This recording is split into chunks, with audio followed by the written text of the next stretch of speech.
I just want to talk about this Microjig gripping block that I just got from Lee Valley Tools. I've known about it for a while, but I wasn't really aware of some of the features. So once I checked it out, I decided to pick one up. It was about $40. And I thought it was good enough to actually talk about and make a video for. So what I normally use is kind of a standard push block or something homemade like a push stick. First thing I noticed, this pad is way more grippy than your standard pad here. This really grips the board, and I really like that. The other thing is it has these, what they call smart hooks at the back.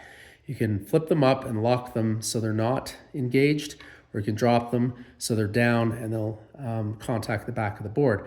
So one of the things I noticed right away was when I was pushing the wood across, it actually allowed me to keep this block straight. If you're using one of these guys without the locks, you can kind of slide around and move. So it's not as grippy, and then it doesn't actually stay on the board in a straight manner. These guys, I find they just kind of flop around because there's not a large contact face there. So it's good for smaller material, but when you're doing something large, it just isn't as stable.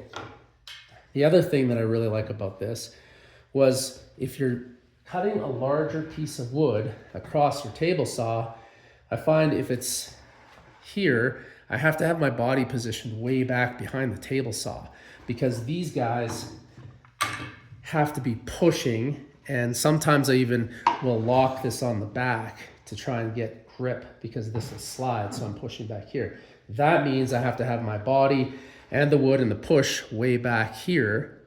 But with this guy, I found I was able to have my body positioned more over top of the table saw, and because of the clips or the smart locks, I'm able to grab the board and actually pull it. So I'm pushing down on the board and I'm pulling the block forward, and then now at this point I'm able to push. So before I'd be way back here and I'm actually having to like move my body forward with the board, which can be really awkward because you're moving around. This I found with the right size board, I can be pulling and then pushing and not having to move my body. So overall, I thought this was a really good value, and I don't know, I think it's really great.